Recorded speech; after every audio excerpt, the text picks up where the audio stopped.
So you got your phone figured out. That Yeah, looks I good. got. Yeah, That looks really good. yeah. Look, man, this is the- Yeah, you got it. It's really good. Yeah. Good morning. Thank you all for joining us today. I'm Senate This is the President one. Warren Peterson. I'm surrounded by several senators, members of the community and law enforcement. Especially, I'd like to welcome two of our sponsors, Senator Gowan and Senator Shamp. We'll be hearing from them shortly. As far as senators, we also have Senator Kavanaugh, Senator Bennett, Majority Leader Borelli, Senator Carroll, our whip, Senator Kerr. We also have Sheriff David Rhodes from Yavapai County, Lieutenant Ross Teeple from Pinal County. They will provide testimony to us shortly. We're here today because, as you know, Arizona is in a crisis. We have a crisis at the border, and this is directly due to the negligent action by the Biden administration. We're facing a historical and unprecedented time where we're literally seeing a federal government opposing states who are trying to protect their border.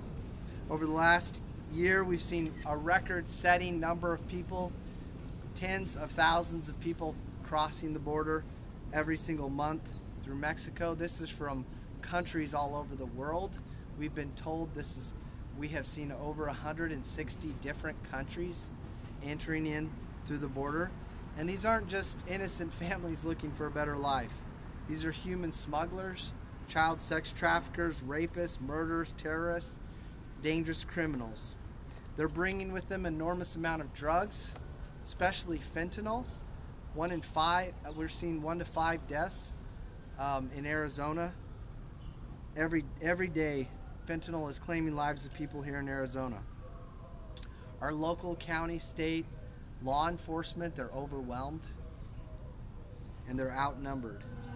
Our county sheriffs and deputies have reached their breaking point. They're putting their lives at risk. Some of these stories we've heard are absolutely harrowing. Just put yourselves in this position of some of these law enforcement people where they literally have cartel members threatening them. They're so brazen and unafraid, they'll literally call the police station with death threats. I mean, it's unbelievable what our law enforcement has to deal with. We've got to stop this madness, and the lack of the federal government acting means that states have to assert more of their authority. We've got to do something. Nothing is not an option. Senator Shamp and Senator Gowan are introducing legislation to arm our law enforcement with the tools they need to combat Biden's border crisis. So we'll first hear from Senator Shamp, Senator Gowan, and then if the sheriffs that are here, we'd love to hear from them as well. And then we'll open it up for some Q&A from all of you folks. Thank you very much. Senator Shamp. Thank you very much, Mr. President. When you've visited our southern border and you've witnessed with your own eyes what's actually going on, you can be nothing but horrified. This is not things that people easily forget. This isn't something that shouldn't be covered. When you've had conversations with border sheriffs and law enforcement, such as the men we have here today with us, the atrocities that they face daily, you don't forget it. And when you've spoken with families who've lost loved ones to border-related crimes, like smuggling deadly fentanyl, we've heard it reported that over 50% of the fentanyl that is confiscated on the streets of our entire country come through Arizona. And thanks to the Biden administration's refusal to secure our border, the illegal activity, which includes unprecedented amounts of human trafficking, drug smuggling, these are no longer mere issues. Ladies and gentlemen, we are in the thick of an invasion. Our law enforcement is overwhelmed by the chaos created by Biden's open border policies. They don't have the resources or the support needed to combat the magnitude of the criminal activity that is going on. And our communities are in danger. Need I remind each and every one of you, every state is a border state. This needs to be taken seriously. This is a matter of both local and national security. It's time to take the handcuffs off of our sheriffs who've been elected to protect the citizens of Arizona, which is why I'm introducing the Arizona Border Invasion Act, SB 1231. Joe Biden and his administration have made it unequivocally clear that they have abandoned their duties to enforce immigration policy at the federal level. Their refusal to enforce border security laws has resulted in tens of thousands of illegal migrants being released into our communities. The Arizona Border Invasion Act will make it a crime to enter our state anywhere but a lawful entrance point. Again, this will take the handcuffs off of our state and local law enforcement, allowing them to arrest individuals who are not following our laws. This bill will also address illegal re-entry by establishing state law against non-U.S. citizens who enter if they have already been denied entry or have been removed. Through both inaction and opposition, Democrat politicians are supporting the humanitarian crisis at the border. They're supporting the increase in human smuggling, sex trafficking, rape, murder, modern-day slavery, and the fentanyl crisis. The things that I have witnessed as a nurse, I pray none of you ever have to see, but it's something that needs to be exposed. The Arizona Border Invasion Act will give our law enforcement the tools to protect our state from this crisis. I want to personally thank Sheriff Rhodes, Sheriff Daniels, Sheriff Lamb, Sheriff Wilmot, Commander Bob Watkins, and Lieutenant Teeple, some of who are here today, for all of their hard work protecting us, the Arizona citizens. This bill has unanimous support from the Sheriff's Association. I hope our elected sheriffs and their officers will get the tools that they need and deserve to keep all of us safe. So with that, I'm going to turn it over to Senator Gowan to introduce his bill. Thank you.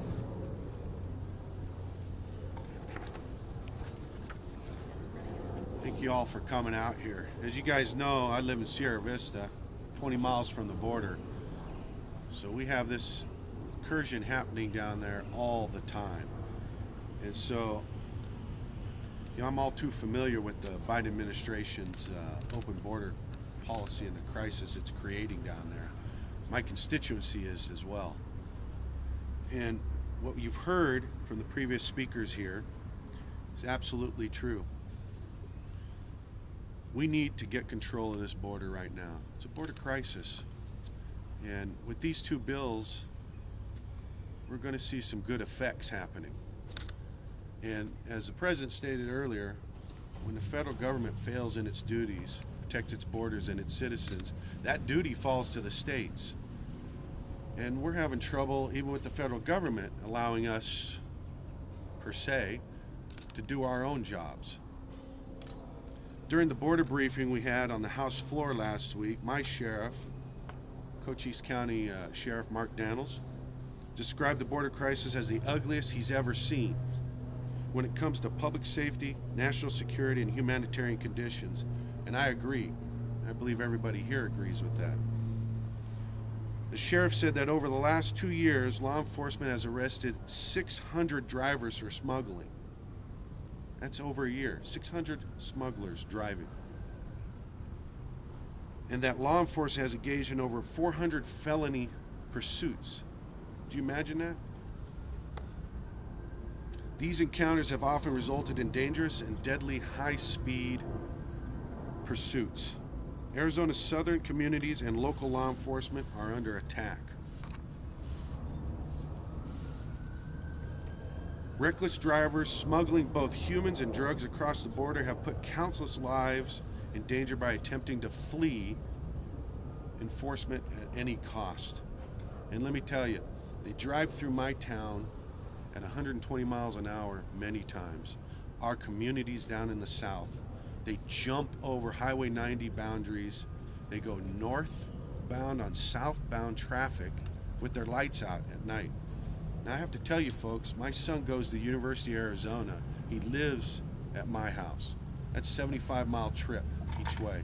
And when he's coming home, I want to know he's protected and not have to worry that you have illegal activity occurring with a wrong way driver coming up trying to speed away from our police officers to evade their criminal act and could crash into my child's vehicle. We should all be thinking about that. Every one of you that has a child out there should be thinking about this stuff. They don't just hurt the driver they hit, by the way. What they're hauling, when you have the illegal immigrants that are in the back of that, they hurt them just as well. It's humanitarian all around.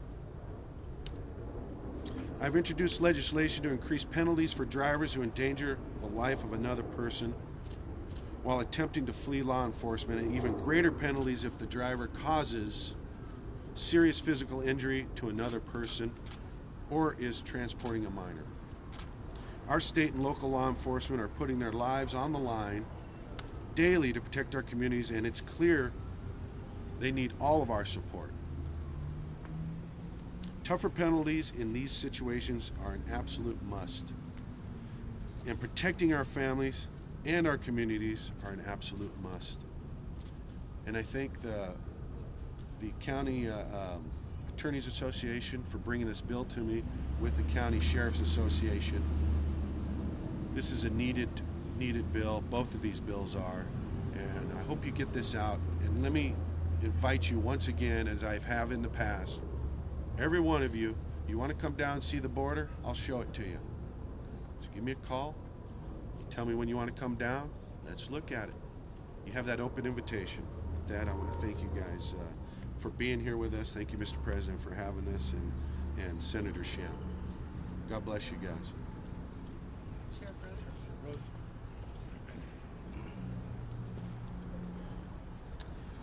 Good morning, David Rhodes, Yavapai County Sheriff's Office. I just wanted to point out that the Arizona Sheriff's Association is in support of this legislation. I have been in contact with Sheriff Mark Daniels, Sheriff Leon Wilmot, Mark Daniels of Cochise County, Leon Wilmot of Yuma County, and I will share with you some of the things that they said. The difficulty that they have when they encounter people who have crossed in various areas of the desert, not at the port of entry, clearly entering at an unauthorized location on the border. Local law enforcement officials, sheriff's deputies, don't have the ability to detain these individuals currently unless they're committing a state crime, even though it is very clear that they have crossed the border or most likely illegally. I will say this, the sheriffs are in no way attempting to be investigating immigration law. This is about providing tools to local law enforcement to secure the southern border.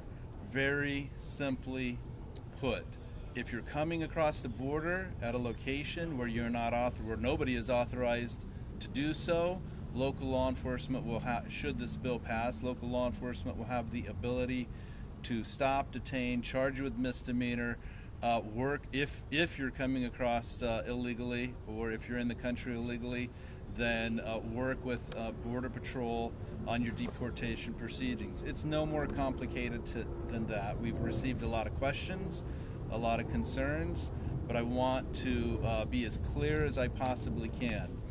The Arizona Sheriff's Association are not espousing in any way that local law enforcement get involved in enforcing immigration law. We're only looking for tools that allow us to assist in this fight. And I will just say this, none of this would be happening if our federal government, and I'm not talking about the boots on the ground, federal law enforcement officers that are on the border that are working very hard to keep us safe and secure the border every single day. I'm talking about our elected leaders and our administrative leaders in the executive branch. They need to get off the couch and do something now. The time has passed. I was told over a month ago that they are negotiating a budget or a border package. We have seen nothing, we have heard nothing, still nothing has happened. This term gets thrown around all the time that it's a crisis. And in law enforcement world, the crisis is it's all hands on deck and nobody leaves until the job is done. That's not what's happening right now with our leadership in Washington, D.C. So until that time, the sheriffs are going to continue to look for tools, whether it's the Border Trespassing Act, whether it is asset forfeiture, whether it is mandatory minimums on fentanyl, dealers, human smuggling, the felony pursuit bill. We're going to continue to look for tools to keep Arizona safe because that's what they're asking us to do. Thank you.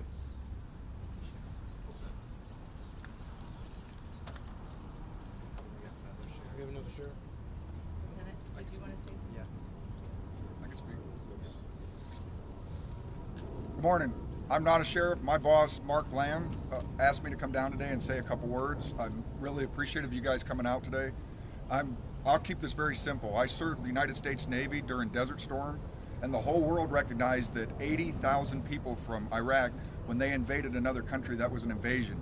And I just need you to put it in perspective that that's how many people crossed our border last 2 weeks alone by the lowest estimates. We're overwhelmed. When I started with the Sheriff's Office in 2007, we would get into a border-related smuggling pursuit maybe once every other week. It's multiple times a day now. They like to say that Pinal County is not a border county, but I would ask every single one of you to go for a ride with me in my patrol vehicle, and I will take you to the loadout stations where they load up the migrants just south of Interstate 8 in Pinal County. That's how bad and how porous our border has gotten because the federal government is not doing their job. So if I have to go and patrol those areas, that's taking away from our communities and making them less safe. Our federal government needs to do their jobs, and I appreciate the senators doing what they can to help us out and help local law enforcement out. Thank you. Thank you, Lieutenant. Do we have any questions? Do you guys want to ask a few questions? Cameron? This proposal sounds a little bit similar to the Texas bill, SB4. Didn't the Department of Justice say that if that law is implemented in Texas, that they'll take action against Texas? So, Senator who would like to field that question? Yeah, You want to field I'll that? field it, that's Okay. fine. Go ahead. So yes, we're doing what Texas is doing, because we're trying to secure the border to protect our citizens. And so what ultimately has happened is the DOJ has filed suit against Texas. So it will go through the process. But right now, that law stands in the state of Texas. Any other questions? Yes, sir. So I wanted to ask, I remember there was a similar press conference on this about a year ago, talking about the legislative priorities. Governor Hobbs vetoed 143 GOP-backed bills. But has there been any sort of progress between your guys' legislative goals last year and then this session now?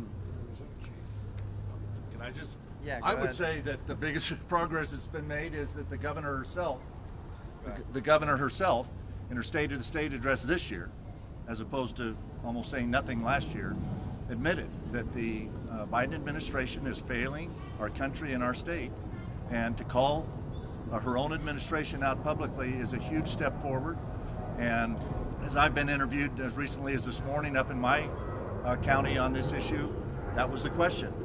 Any idea whether the governor will sign it? Well, I hope that her statement publicly at the State of the State address that the federal government is failing us is a sign that she will sign these bills again this year for the first time. Because yes, there's things that we tried to do last year, and we would be farther ahead than we are now had they not been vetoed.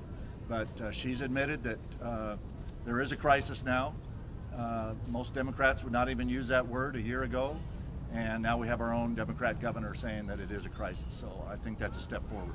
What about her budget and funding for border security? You guys really Budget chair, where's the appropriations chair? Yeah, well, you wanna we talk about protected the money for. Yeah, well, border security funding is nothing new. We've been pushing that for several years.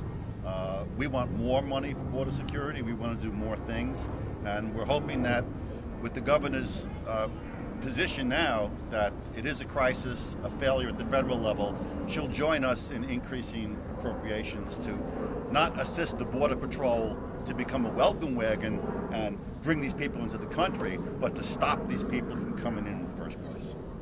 About what is this going to cost, and how are we going to pay for it given the state budget deficit? Yeah, you know what? Now's not the time for half measures. The governor's already realized and has acknowledged by putting the state guard down there to actually augment and be a force multiplier for law enforcement. You know, you guys always say that the pen is mightier than the sword. You're right. It's about time the governor starts signing some bills.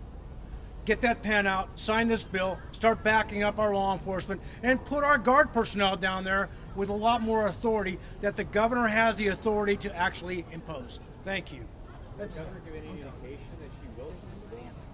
So I just want to follow up by saying, yes, last session the governor vetoed our 3 border bills. Based off her state of the state this year, you would think she would sign it. I'm more hopeful she will. The Republicans have always been there. The question is, how far is she willing to go along with us? And I think the answer is that we feel like she's willing to come more. And obviously the media takes it more serious. You guys have been taking it more serious when we have a Democrat governor saying that President Biden has failed us. And that's her message. That's a good start. But hopefully she'll come with us. I don't believe there's an appropriation, to answer your question, Ray, on Senator Schamp's bill. We support the appropriation she brought.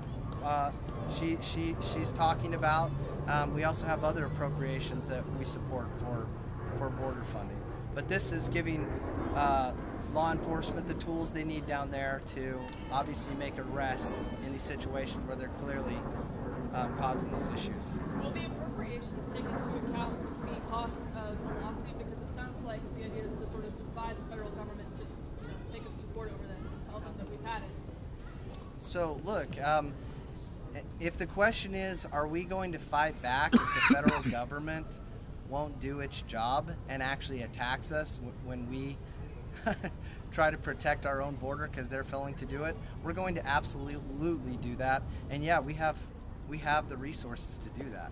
Yes, sir. Yes. And for the past 7-8 months, our Governor Hobbs was trying to contact the White House administration, and he's been ignoring her for every letter that she sent. Do you think that's the reason why she came out and she said we have a crisis, because he's not answering her wishes and he's not answering her letters that she's been sending to them? And this is through the grapevines. I know everybody is going to wonder how. We have the size of a city, right, a large city, crossing our border every month.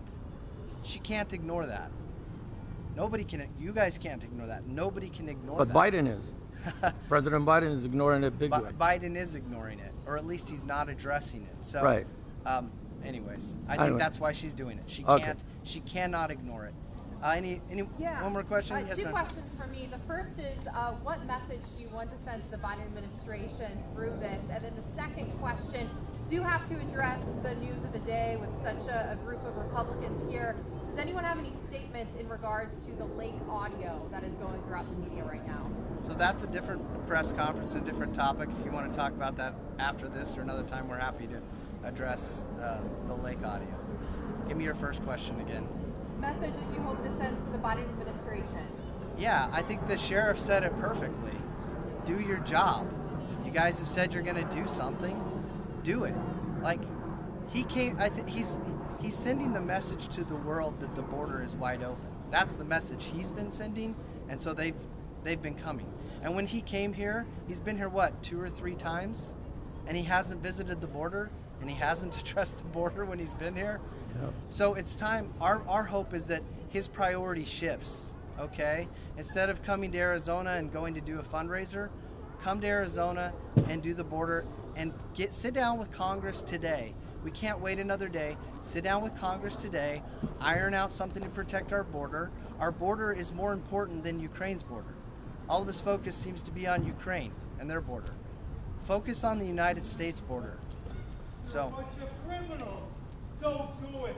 You're a bunch of thieving, perjuring thieves. Somebody just continue. Just continue. Talking about lawyers. She's talking about lawyers. Somebody just called up right car. Just continue. Just continue, please. Our security guys. Can you talk about the civil rights component of your bill? In particular, would law enforcement have to actually see somebody crossing the border to suspect that they crossed illegally, or if they just see someone driving by, could they suspect that that person had to cross the border illegally?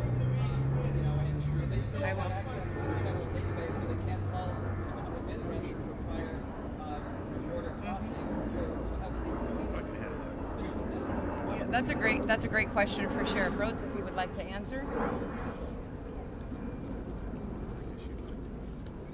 Well, you'll have to repeat it. So, there's a civil rights component here, depending on how this is enforced. But how would a law enforcement officer determine that someone crossed the border illegally? Will they have to actually see them cross the border, or could they suspect them some other way that could, result in a civil rights violation? And then, of course, local law enforcement may not have the resources to immediately determine if someone is a prior offender. So how could they detain somebody who's suspicious of that? So that's a great question, and that's something that we've been discussing. First of all, let me lead off by saying that civil rights violations of any kind are never acceptable under any circumstances. And that is a position of the Arizona Sheriff's Association, and that is not something that we're ever, there's no gray area there. You have to have probable cause that somebody crossed the border somewhere other than a port of entry. So, that is very subjective. If you're out in the middle of the desert, say the Cabeza Prieta, where there's not a port of entry for miles and miles and miles, and you encounter people within a short distance of the border, reasonable people could assume that those people came across the border at not an official port of entry. If you were somewhere close to a port of entry like Nogales, and you encounter people in an area, perhaps they did come across the port of entry, perhaps they came over the fence, you don't really know, but you have to have probable cause before you can stop and detain them. All of that is predicated on that, probable cause that somebody came across the border somewhere other than a designated port of entry. And we're just trying to, in my view, the purpose of the legislation and the hope of the sheriffs is to push people who are trying to come into the country to do so by legal means, by going only to the ports of entry or the places that are set up by Border Patrol where they can come and make their asylum requests. It's no more complicated than that. I hope that answers your question. Thank you, Sheriff. Yeah, I want to make it clear that under existing Arizona state law, which was upheld by the U.S. Supreme Court, any police officer who has reasonable suspicion that somebody is in the country illegally may briefly detain that person and question them. And if during the questioning it becomes more apparent that they're here illegally, they have the authority to detain that person for ICE, for the immigration authorities to come. So the tool to stop, the tool to hold is already in place. What's missing in the chain of enforcement of immigration law is that under the Biden administration, when the Border Patrol comes, President Biden has turned them into a welcome wagon, which takes them to a reception center, gives them money, and ships them into the country. So the first two parts are there. As long as we have a new administration that will actually enforce our immigration laws, that will reinstate Remain in Mexico, we will not have the crisis where groups the size of cities are coming into our country and totally disrupting it. I'm going to say one more thing, and then you guys can come and ask questions. And this is sincere. You guys are a huge part of the solution to this problem, and how you guys air this, how you guys report this, and how you do this. Please help us. Please help us. Okay? What we want is, we want people to immigrate. We love immigration, okay? But we want it to be legal immigration. We want people to follow the laws, okay? But what the illegal activity that is occurring, and the trafficking and the crimes, the money, follow the money, folks. Follow the drugs and follow the money. What is happening here is absolutely horrible, okay? So please help us. We're here. If you want to ask questions, some of the members here. Thank you all for being here this morning. We appreciate it.